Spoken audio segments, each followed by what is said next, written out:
college football multiverse kind of peeked its head at us this morning with Chris Lowe dropping an article on ESPN talking about how Alabama moved from Nick Saban to Kalen DeBoer in a matter of 49 hours. Now, credit Greg Byrne because he gave a 72-hour window. He said, I knew I was going to get it in less than 72 hours, but I wanted to give myself some padding to make that next hire. And this article is really mostly a Bama-centric article. So if you're an Alabama fan, go check that out.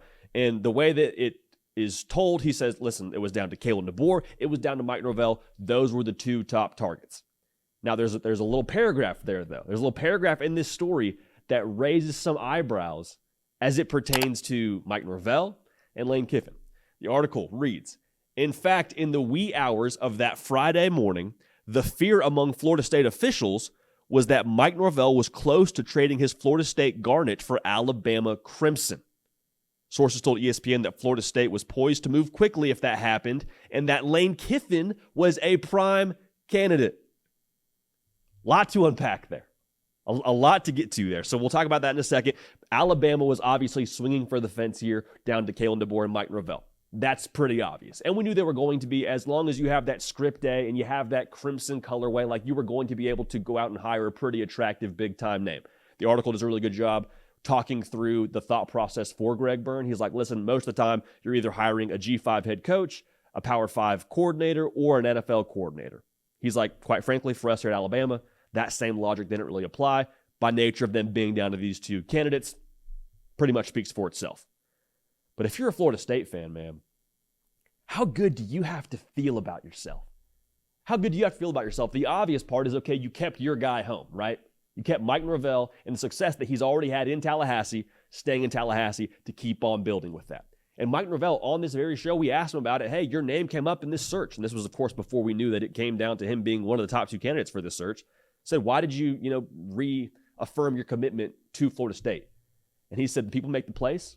That was one of the big things that he said in answering that question. But he said something at the end of that interview saying, I believe in where we're headed. I believe where we're going. And it's one thing for a coach to say publicly at a press conference or in the locker room to his team, and that gets captured on video, hey, I believe where we're going. We've got to keep hammering away. We got to trust the mission here. It's one thing to say all that, but then to actually double down on it and to say no to one of the most attractive jobs at that point in time, the most attractive job in not just college football, in sports, and to be able to stay in Tallahassee and to get some more money to do so, enhancing his contract, that says a lot about how Mike Norvell feels about Florida State. It's not just lip service. It's truly doubling down and saying, I believe we can win here. We have everything we need to win here. We've already built a fair amount of the foundation to accomplish what we want to accomplish.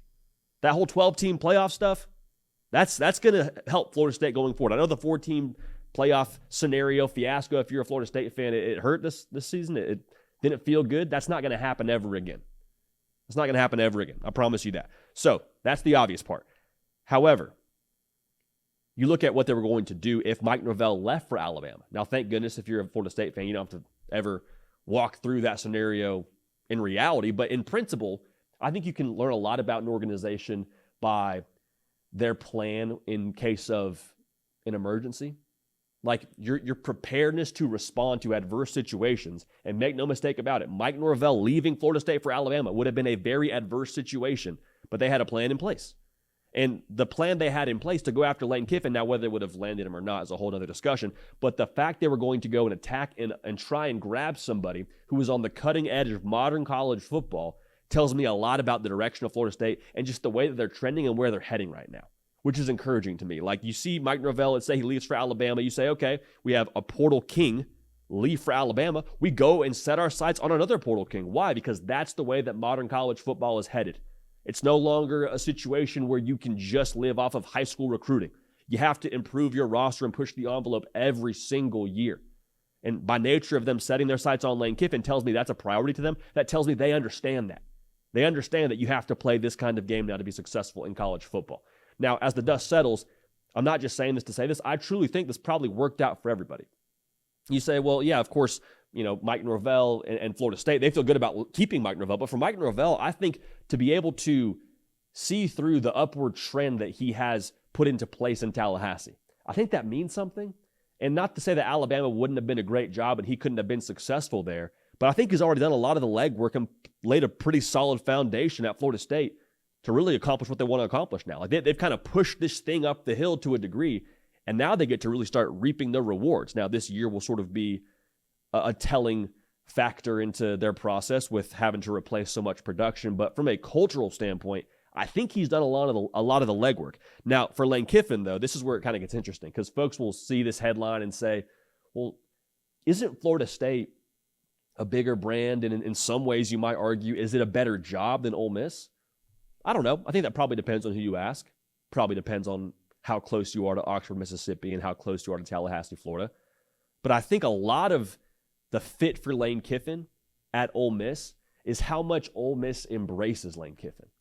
And I'm not just saying from like we love to cheer for him when he walks out there on Saturday afternoons. We love to, cheer him on when we go for it on 4th and 3 or however many 4th downs they go for this year for Ole Miss. The thing with Ole Miss is they embrace everything that comes with Lane Kiffin. Because Lane Kiffin now, this is one of the reasons why we thought he was not a fit for the Auburn job. He beats to his own drum. He operates with the media a certain way. He operates on Twitter a certain way. He recruits and goes at the portal a certain way. And it's one thing to allow that. It's another thing to totally embrace that. Like, I promise you can't go to the portal the way that Ole Miss has gone to the portal if you don't have NIL resources to bring in some of that top talent. Just the fact of the matter. And so as much as Lane Kiffin is quirky, Ole Miss, they're all in on that. They're embracing that, and they're championing that. They're allowing him to be the best version of Lane Kiffin. And I'm not saying Florida State wouldn't have done that, but if you're Lane Kiffin, why risk it? You have an SEC job. The playoff is expanding. I think you're about to have the best roster you've had in Oxford, Mississippi in a long, long time. So all things considered, I think this worked out best for everybody. I do think Alabama actually got their guy. Now, was he the top guy on the list to begin with? I don't think it matters at this point. You got one of the winningest head coaches in the sport. And may the best coach win. Hey, y'all. Thanks so much for watching. Subscribe to the channel here to make sure you don't miss an episode of The Hard Count. Also, be sure to check out other videos on the On3 YouTube channel.